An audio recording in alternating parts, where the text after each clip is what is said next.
생각하면 생각할수록 제가 하나님을 믿고 섬기고 산다는 게 얼마나 다행스럽고 감사한지 모르겠습니다. 예수님 안 믿는 사람 굉장히 많습니다. 하나님을 알지 못하는 사람들 굉장히 많습니다. 그런데 그 속에서 하나님을 알게 되고 또 주님과 진실한 교제를 나누고 성도들과 함께 한 교회에서 이렇게 예배드리면서 살 수 있게 되었다는 것. 제가 목사이기 이전에 개인적인 신앙인으로서도 진짜 다행스러운 일이라고 생각할 때가 많이 있어요. 나이가 들어가면서 그게 더 많은 것 같아요.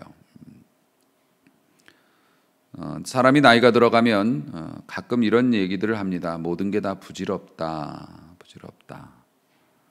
옛날에는 다 그것이 없으면 죽는 줄 알고 꼭 필요한 줄 알고 그냥 안달을 하며 살았지만 다 별 볼 일 없는 것이더라.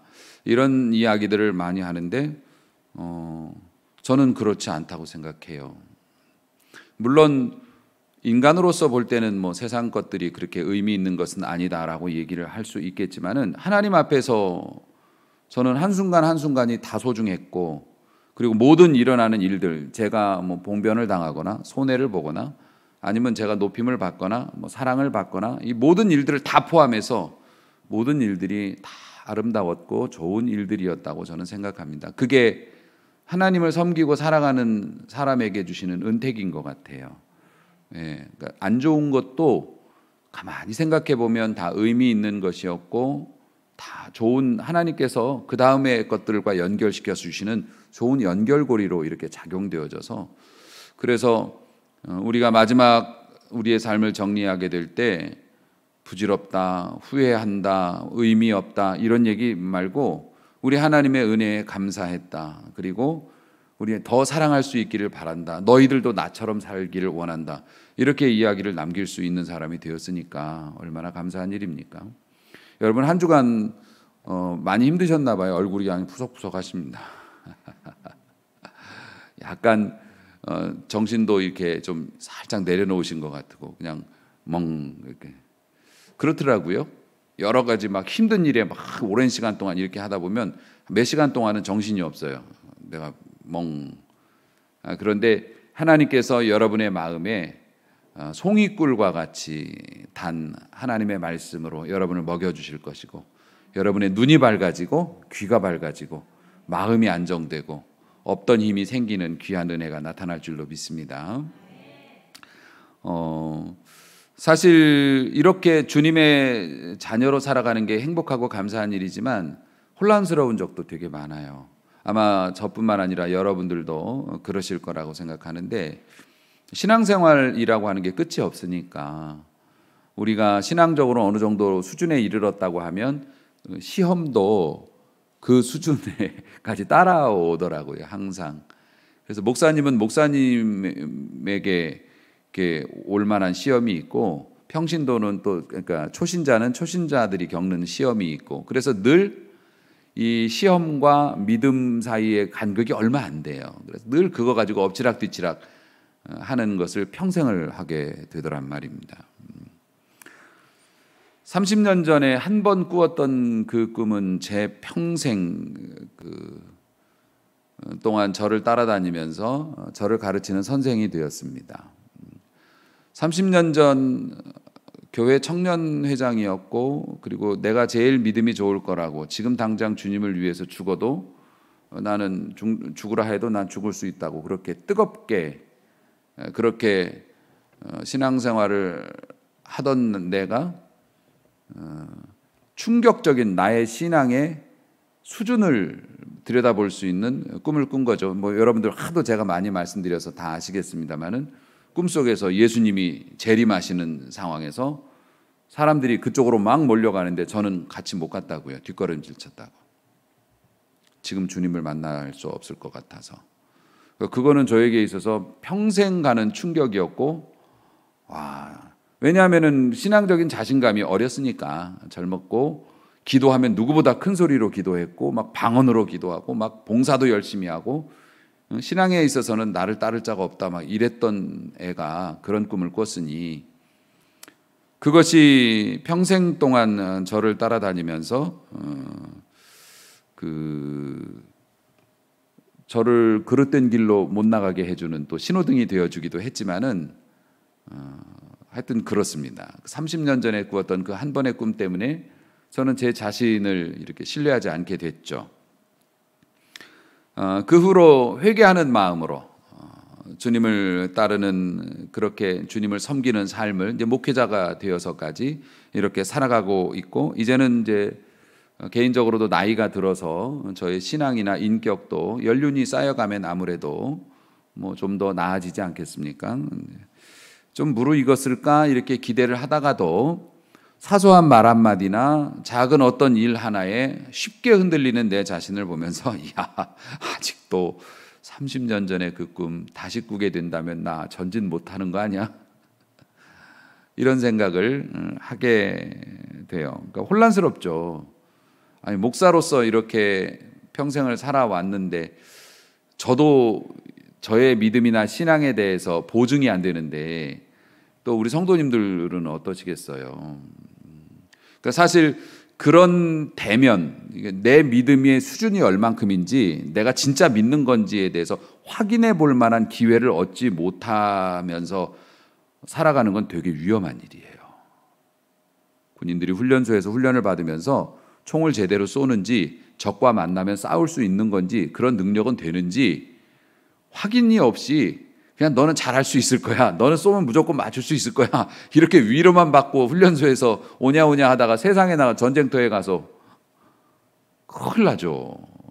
그러니까 여러분, 위로의 말씀, 격려의 말씀, 소망의 말씀도 중요하지만 우리 자신의 현 주소가 어딘지를, 내 위치와 수준과 지금 상태가 어떤지를 확인시켜주는 말씀도 굉장히 저는 중요하다고 생각해요.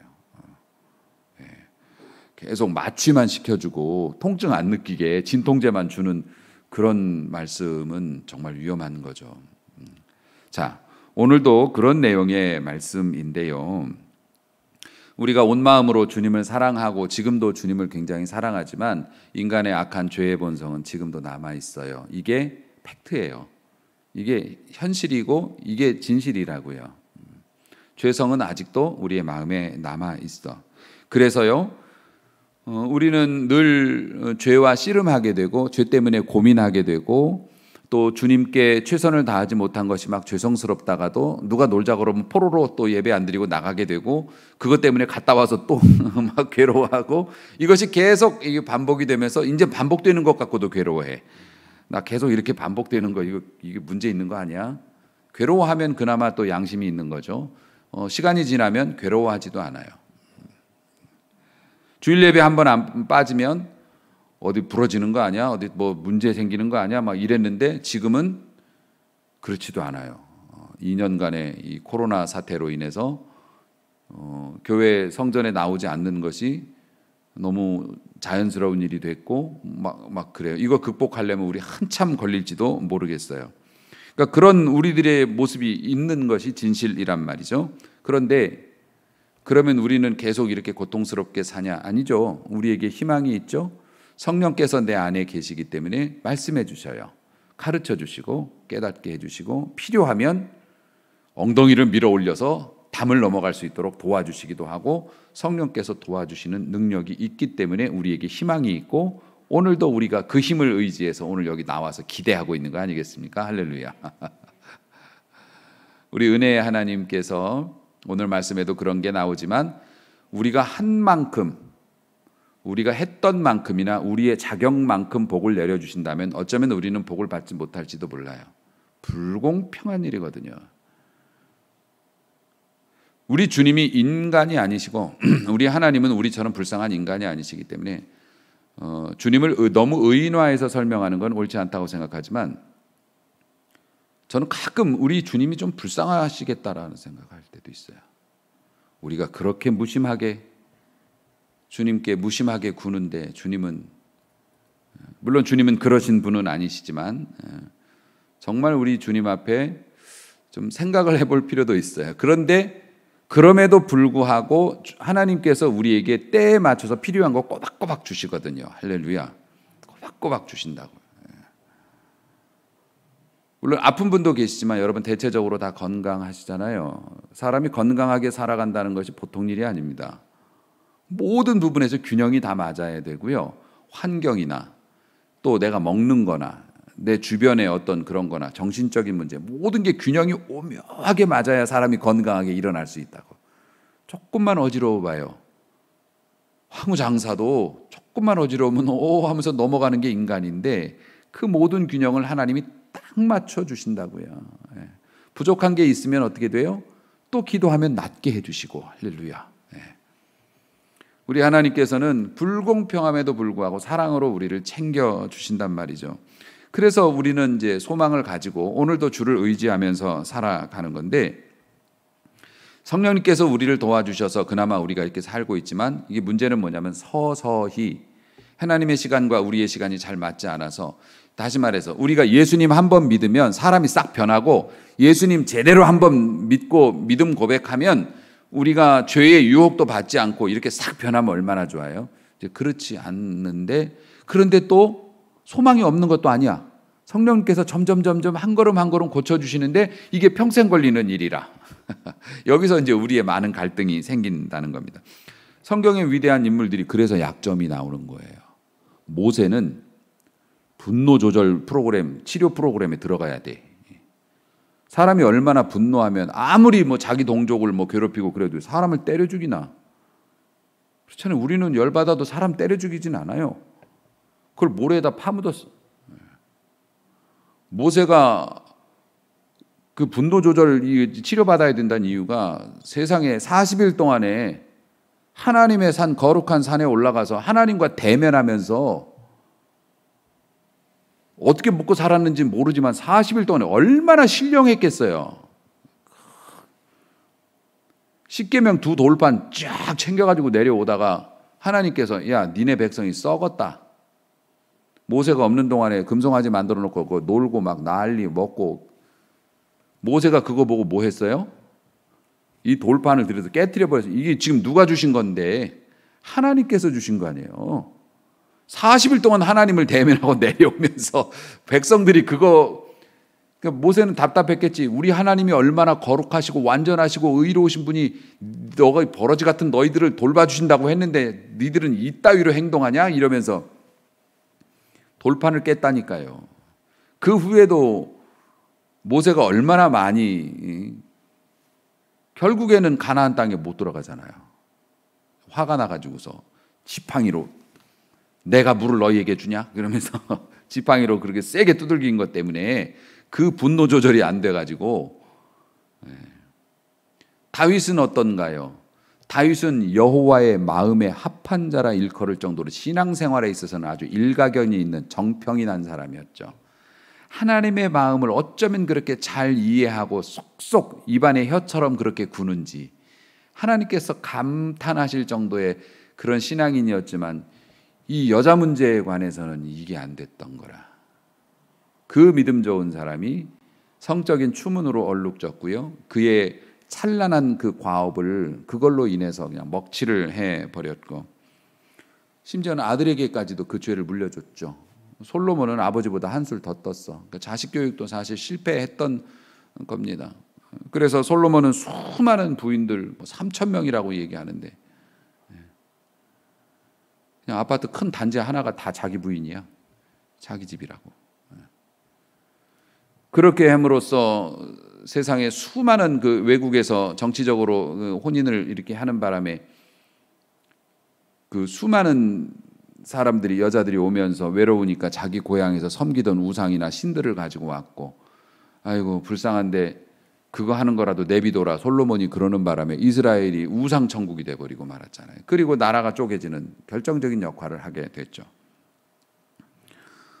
삼손도 역시 마찬가지였고요. 삼손도 사사로서 하나님의 위대한 능력을 받았음에도 불구하고 그냥 그 여자 문제로 결국 하다가 비참한 최후를 맞고 말았고, 오늘 본문에 나오는 믿음의 조상이라고 이름하는 아브라함도 이런 문제가 있었어요. 그러니까 인간은 아무리 위대한 사람이라도 약점이 있다는 거죠.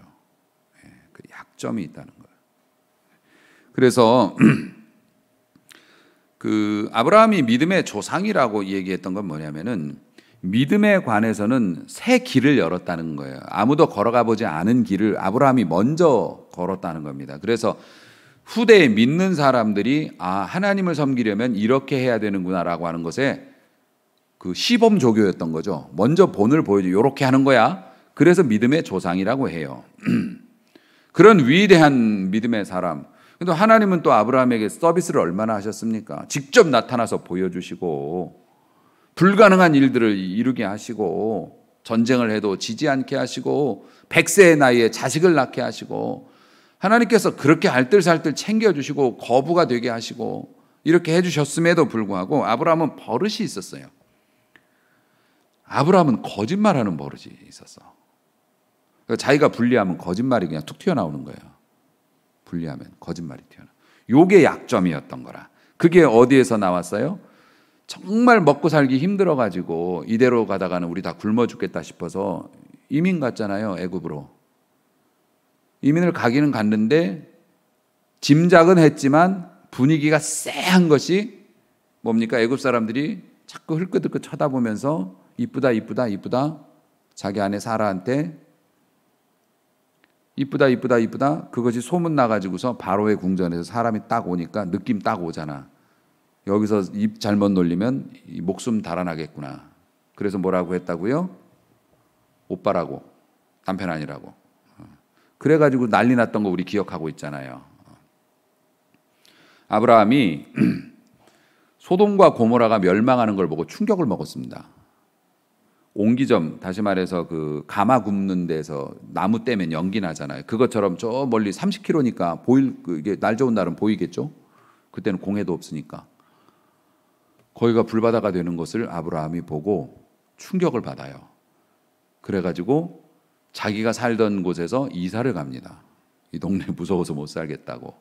그 네게브 사막, 건조한 사막에 그나마 풀이 좀 있는 동네로 이사를 가게 됐는데 거기가 그랄이라고 하는 동네. 그러니까 지금 아브라함이 애굽으로 갈 때처럼 자기가 살기가 어려워지고 문제가 생기니까 살 곳을 찾아서 떠났어요. 그런데 그곳에 이사를 갔는데 아비멜렉이라고 하는 그 사람이 통치하는 지역, 관할 지역에 들어간 거예요. 아비멜렉이라는 것이 그 개인의 이름이 아니고 아마 그 애굽의 바로처럼 그래 통치자를 일컫는 이름인 것 같아요. 어쨌든 아비멜렉이라고 하는 사람이 다스리고 있는 그 땅으로 이사를 갔다는 겁니다. 그래서 그랄이라고 하는 동네에 갔는데 거기서도 느낌이 데자뷰, 어디서 본 듯한 느낌? 예쁘시네. 뭐 이러면서 동네가 이제 크지는 않으니까 바로 군인들이 와서 물어본 거죠. 근데 이 아브라함이 거기에 가면서 이사를 가면서 전입신고할 때 가족 관계를 동생이라고 적은 거예요. 나는 오라비고 이 사라라고 하는 여자는 내 동생이다. 이렇게 되는 거예요. 그러니까 동네 이사 가면서부터 거짓말을 했어요. 이사는 가야 되겠고 이사 가서 여자 문제 생길 것 같으니까 먼저 거짓말을 했는데 아니나 달라 아비멜렉이 사람을 보내서 사라를 데려가는데 제가 이해가 안 되는 게 두 개가 있어요. 제가 많이 봐줘서 애굽에서 사라를 이렇게 픽업해가지고 갈 때는 내 가능성이 있다고 봐. 65세였거든요. 65세 손 들어보세요. 가능성이 있다니까요. 그래. 지금 아비멜렉이 사라를 데려갈 때 사라 나이가 90세요. 사라 나이가. 이건 변태인지 아니면 성경에서 이렇게 사람이 원래 이렇게 90세도 이렇게 젊은이처럼 보이는 건지 뭔지는 모르겠는데 하긴 뭐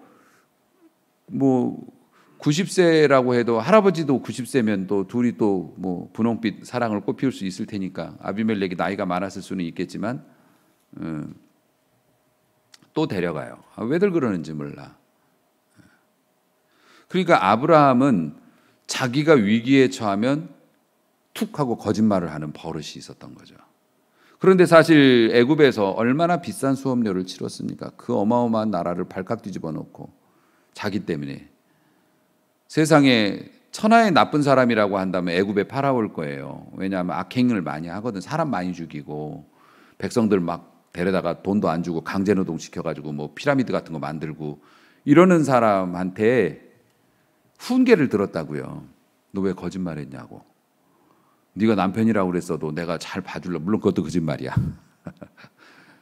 네가 남편이라고 그랬으면은 응? 내가 너한테 해코지 했겠냐고. 딱 그런 사람 아니라고. 이러면서 세상에 악의 꽃이라고 할 수 있는 바로한테 윤리적인 충고를 듣고 비굴하게 뒷걸음질 치면서 나왔던 그런 쓴 수업료를 지불했던 아브라함이 먹고 살기 힘들어지고 자기가 위기 상황 딱 되니까 또 거짓말 했다고요. 25년간의 수련 생활을 하고도 하나님을 만나고 천사들을 보고 하나님께서 소돔과 고모라를 갈아엎으시는 것을 목전에서 보면서도 그 버릇 못 고치더란 말이에요. 그게 인간의 본성이었어요. 사고를 쳤죠. 그래서 어떡합니까? 사라를 데리고 가가지고서 결혼식 올리려고 했는데 그 전날 밤에 하나님께서 나타나셔서 아주 서론 다 생략하고 본론만 말씀하셨어요. 넌 내가 죽여버리겠다. 이렇게 말씀하셨어요. 넌 죽을 것이라고. 그 여자 건드리면 넌 죽는다. 그 여자는 남편이 있는 여자고 뿐만 아니라 그 남편은 선지자다. 이렇게 말씀을 하셔요. 좋은 말 할 때 돌려보내라. 아비멜렉이 얼마나 놀랬겠습니까? 아비멜렉이 하나님을 믿은 건지 안 믿은 건지는 모르겠어요. 안 믿었을 가능성이 많아요. 하나님을 모르는 사람이었는데 너무 막 그 하나님께서 꿈에 나타나서 직설적으로 그렇게 생생하게 말씀하니까 아비멜렉이 얼마나 놀랬겠어요. 그 여자 때문에 네가 죽을 거다. 왜냐하면 그 여자는 남편이 있거든. 이렇게 얘기를 하니까. 그런데 여기에서 아비멜렉이 하나님을 안 믿었던 아비멜렉이 이런 얘기를 합니다. 주께서는 의로운 자도 죽이십니까? 어떤 신인지 알 수는 없으나 당신은 죄가 없는 사람도 막 죽입니까? 마음에 안 들면? 그럴 리가 없죠. 의로운 자라는 말을 아비멜렉이 써요. 의로운 자라고 자기 썼던 이유가 뭐냐면 내가 뭔 잘못했는데요. 자기가 그렇게 얘기를 해요. 그가 나에게 이 여자는 내 누이, 내 여동생이에요. 그러니까 그라는 건 아브라함이죠. 그 사람이 지금 내 데려다 놓은 그 여자에게 가르치면서 내 동생이에요라고 나한테 얘기했다고요. 그래서 뿐만 아니라 그 여인도 사라 지금 저 여자도 우리 오빠예요 이랬다고. 부부가 똑같네. 그러고 보니까 잘하는 짓이다 아주. 어쩌자고. 하나님께서 지금 이삭을 주신 거잖아요. 그 상황에서 어쩌자고. 아직 낳지는 않았을 것 같은데 어쩌자고.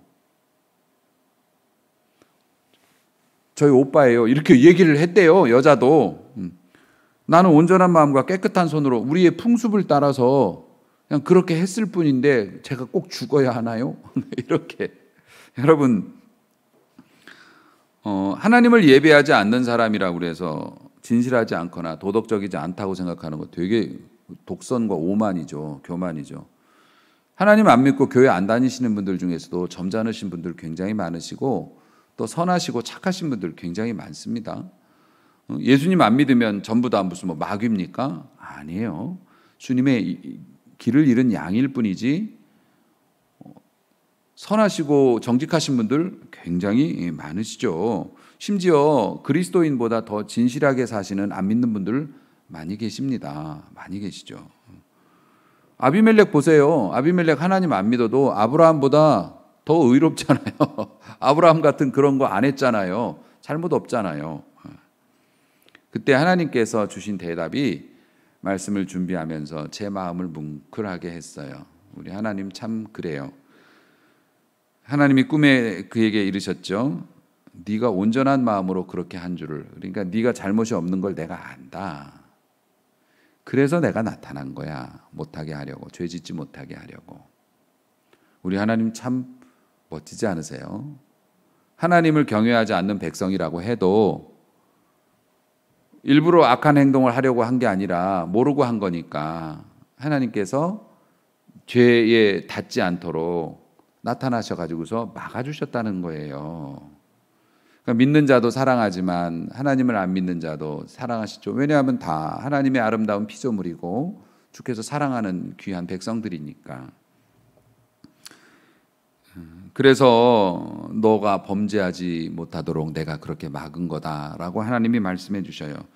그러니까 여러분이 뭐 일이 틀어지거나 또 여러분이 의도했던 일들이 잘 안 될 때 이 말씀도 여러분에게 좀 기억나기를 원해요. 혹시 하나님께서 내가 모르는데 혹시 내가 어떤 죄된 일에 연루되어 이 일로 인해서 그게 엮일까 봐 하나님께서 막아주신 건 아닐까라는 생각해봐도 괜찮을 것 같아. 하나님이 이런 식으로도 역사하시니까 나도 안다. 네가 그럴 의도가 아니었다는 거 나도 알아. 그래서 내가 막아준 거야. 근데 우리는 이제 그런 걸 모르니까 왜 이렇게 일이 안 풀리지? 문제가 없는 것 같은데 왜 안 되지? 근데 나는 문제가 없는데 그 일 자체가 문제가 있는 일일 수도 있잖아요. 그래서 하나님이 막아주신 거라고 생각해도 여러분 이 말씀이 좀 떠오르면 여러분이 힘들 때 위로가 될 거라고 생각하고, 근데 이게 뭐 입에 발린 말이 아니라 성경에 근거한 이야기니까 기억나는 은혜가 있길 주의 이름으로 축원합니다.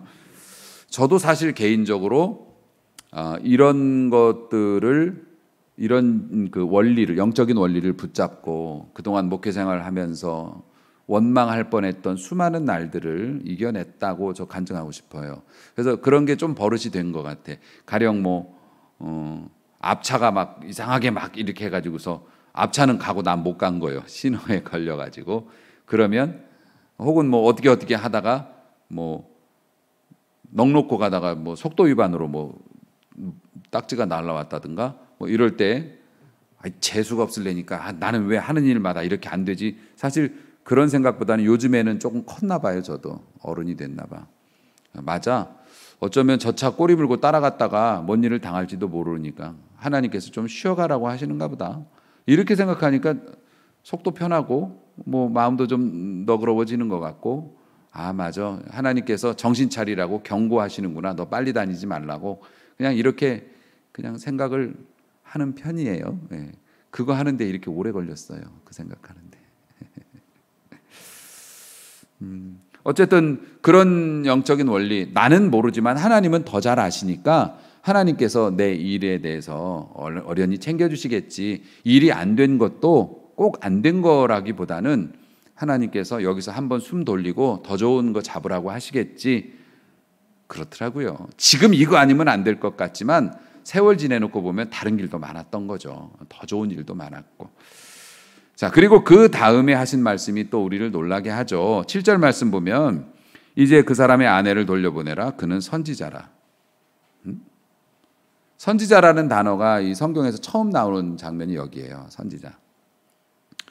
이 선지자라고 이렇게 얘기하는데, 선지자라고 하는 것은 이제 먼저 알았다는, 단어적으로는 먼저 안다. 그러니까 하나님께서 다른 사람보다 먼저 알려주신 거예요. 이렇게 할 거라고. 그러니까 그것을 받아서 성도들에게 또 사람들에게 말해주는, 전달해주는 게 선지자죠. 그런데 선지자의 또 다른 의미가 뭐냐면 중보자예요. 중보자. 하나님과 우리 인간 사이를 연결해 주는 사람을, 보통은 이제 지금 현재 선지자는 없어요. 내가 선지자다라고 말하면 안 돼.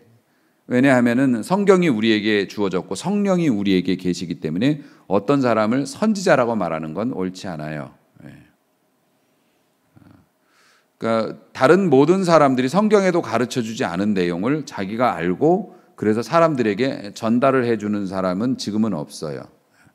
오직 하나님과 우리 사이를 중보하실 분은 예수님밖에 없어요. 그러면 이제 목사 같은 사람은 뭐냐? 목사는 영적으로 깨닫고 성도들에게 이 깨달음을 나누지 않습니까?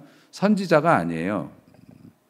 나만 깨닫나? 여러분들도 깨닫죠. 그러니까 저는 여러분들 하나님의 말씀을 잘 이렇게 여러분들이 받아들이실 수 있도록 가공을 해서 이렇게 해드리는 거고, 항상 얘기하잖아요. 저는 목자가 아니라 양치는 개라고. 그러니까 목자의 음성에 순종해서 양들 이쪽으로 그러면 이쪽에 가서 지저대고 저쪽으로 그럼 저쪽에 가서 지저대고 막 그렇게 왔다 갔다 하면서 심부름하는 존재일 뿐이죠. 근데 우리 목사님 개야? 뭐 개 취급해도 되나? 개도 이빨은 있어요. 만약에 양치는 개가 없으면은 목자도 힘들겠지만 양도 굉장히 위험하겠죠. 그렇기 때문에 뭐 개가 위대해서가 아니라 그 사역을 잘 해야 또 활발하게 뛰어다닐 수 있게 이렇게 힘이 나게 해줘야 양들도 안전하니까 양들더러 좀 잘 돌봐주라 하신 거라고 그냥 그렇게 생각하시면 될 거고, 어쨌든 선지자는 없어요. 그런데 하나님께서 이제 예수님 오시기 이전이니까 선지자들을 많이 두셨고 첫 번째 선지자가 된 거예요. 선지자라고 말씀을 하셨어요. 그리고 그가 너를 위해서 기도할 거다. 그 기도하면 너의 문제들이 다 풀릴 거다. 이런 말씀을 주셔요. 너 병난 거 다 풀릴 거고 이럴 거다. 이렇게 했는데 사실 아비멜렉이 들을 때는 제가요? 저놈이 선지자라고요? 지 목숨 살겠다고 지 마누라 거짓말로 팔아먹어서 나까지 이런 봉변을 지금 당하고 있는데 저 사람이 선지자예요? 저렇게 거짓말하는 사람이? 저 사람이 날 위해서 기도해 준다고요? 그런데 하나님께서는 그렇다고 하시는 거예요. 여기에서 제가 이 자리에 서 있을 수 있는 근거가 있는 거고 여러분이 이 자리에 앉아 있을 수 있는 근거가 있는 거죠. 우리가 비록 하나님 앞에 못된 짓도 많이 했고 앞으로도 또 할지도 몰라. 부족한 모습도 많았지만 하나님께서는 우리를 거룩한 나라라고 불러주시고 왕같은 제사장이라고 불러주시고 하나님께서는 우리를 자녀라고 인정해 주시고 우리가 문제가 있어도 우리에게 영권을 주시고 할렐루야.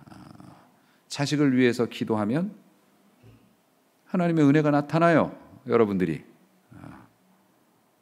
목사님도 기도 뭐 열심히 하고 또 뭐 하지만 특히 자녀들에 있어서는 아버지 어머니의 기도가 대단한 위력을 발휘하죠. 왜냐하면 여러분이 영적인 권세가 있기 때문에 그렇습니다. 제가 교회 잘 안 나오는데 괜찮아요. 하나님의 자녀되고 하나님께서 사랑하시고 하나님께 도장 찍어주셨으면 우리도 선지자 할 수 있는 거죠. 물론 일반 세상 사람들 앞에 선지자라고 말은 못하지만 우리가 자녀들과 우리 사이에 중보자가 되어줄 수도 있는 거고, 그런 우리는 완벽하지 않아서 자주 유혹에 사로잡히고 또 신실하지 못해서 죄를 저지르기도 하지만 우리의 약함이나 잘못에도 불구하고 하나님은 우리를 그렇게 보아주신다. 아멘. 그러니까 언제나 우리가 다시 시작할 수 있는 거예요. 언제나. 죄악의 세상 속에서 하나님을 따르고 살아가는 우리 모두, 또 열심히 영적인 전투를 치르고 있는 우리 모두, 지난주에 말씀의 제목처럼 다시 한번 권면합니다. 지키고 싶다면, 지키기를 원한다면 한 가지 더 권면을 드리면 여러분의 약점을 시험하지 않았으면 좋겠습니다. 옛날에 내가 이걸로 한번 넘어갔는데 이제 괜찮겠지 하면서 그러지 말라는 거예요. 그러니까 사람들이 흔하게 금주 금연에 대해서 많이 힘들어 하시죠. 물론 뭐 그거를 이루신 분은 되게 쉬운 일이겠지만 아직 이루지 못한 분들에게 있어서는 굉장히 넘사벽이죠. 넘을 수 없는 벽처럼 그런 어려움이 있어요. 그러면은 금연을 하기를 원한다면 어떻게 해야 돼요?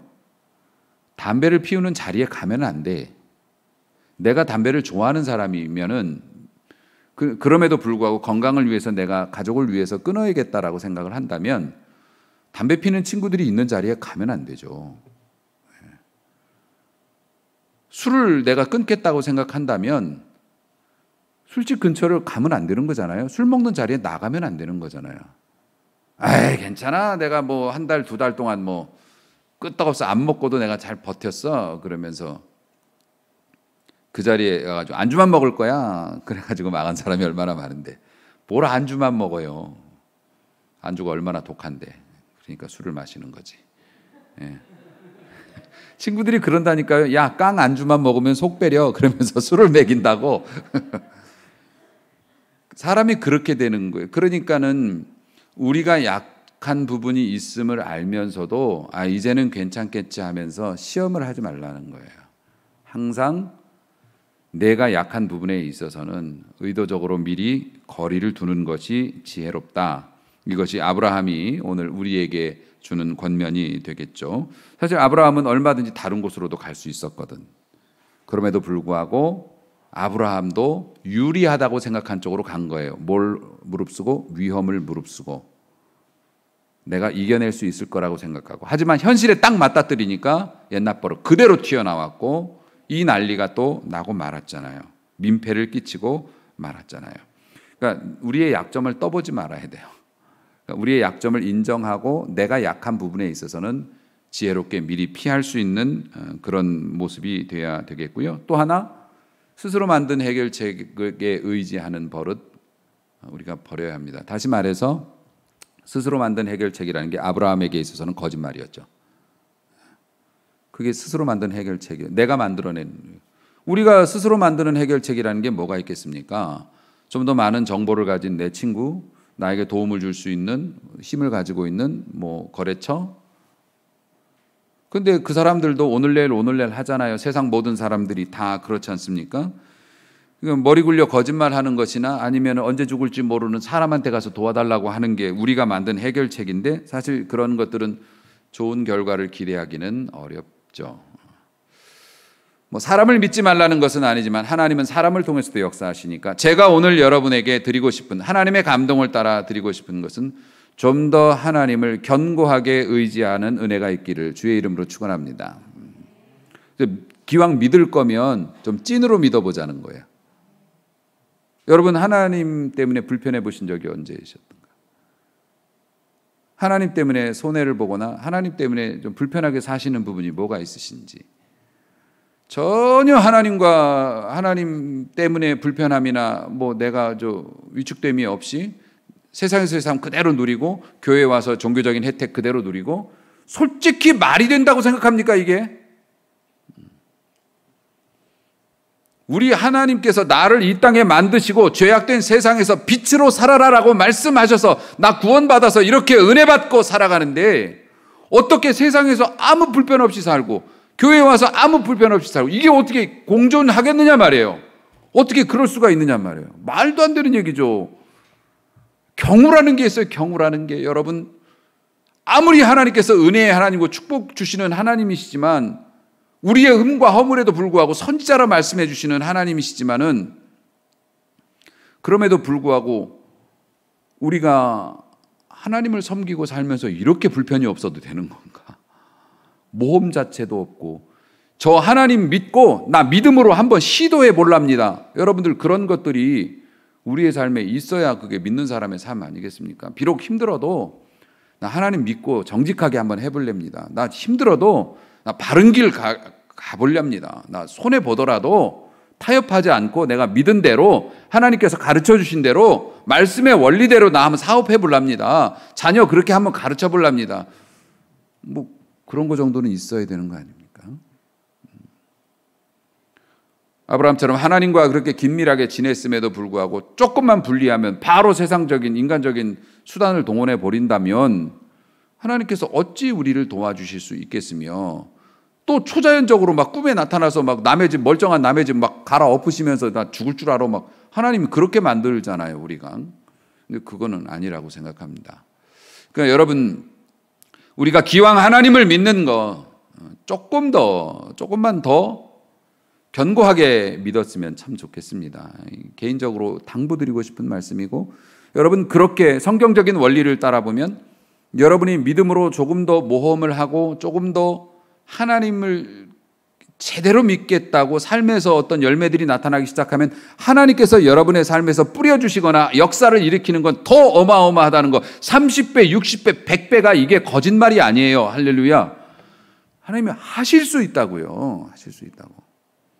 그러니까 조금 더 힘들고 손해나더라도 믿음대로 제대로 한번 살아보겠노라고 하는 결단이 지금 필요하다는 거예요. 왜냐하면 지금 모두 다 너무 어렵기 때문에, 복이 필요하기 때문에 하나님 앞에서 우뚝 일어서서 다른 많은 사람들이 우러러보면서 이야 저 사람 하나님 믿고 믿음대로 살더니 저렇게 복을 받아서 나도 잘 믿어봐야겠다라고 간증할 만한 사람들이 지금 필요하기 때문에 하나님께서 지금 여러분에게 이 말씀을 주시는 거라고 저는 생각합니다. 여러분 조금 더 믿음으로 그런 결단이 여러분에게 있기를 바라고, 또 내가 믿음으로 한번 도전해 볼 만한 일들이 여러분의 눈에 보이기를 원하고, 또 그것들이 마음에 감동이 되기를 원하고, 여러분이 그것에 순종하려 할 때 성령께서 뜨겁게 역사하셔서 여러분에게 힘을 주시기를 원하고, 하나님 때문에 좀 불편해 봅시다. 불편하게 삽시다. 큰 거 원하시지도 않잖아요. 누가 자식을 갖다 바치래요. 조금 더 시간적으로나 물질적으로나 환경적으로나 좀 힘들어도 이렇게 하면 하나님이 이뻐하시겠지 라고 하면서 좀 멍청하게 그렇게 살기를 결단했을 때 하나님이 주실 수 있는 게 너무너무 많은 거예요. 진짜 기발하게 역사하시죠. 어떻게 이렇게 역사하실 수가. 매일매일이 신기하고 살아갈수록 더 좋은 일이 많이 쌓이는 모험하는 신자 되시길 주의 이름으로 축원합니다. 기도하겠습니다.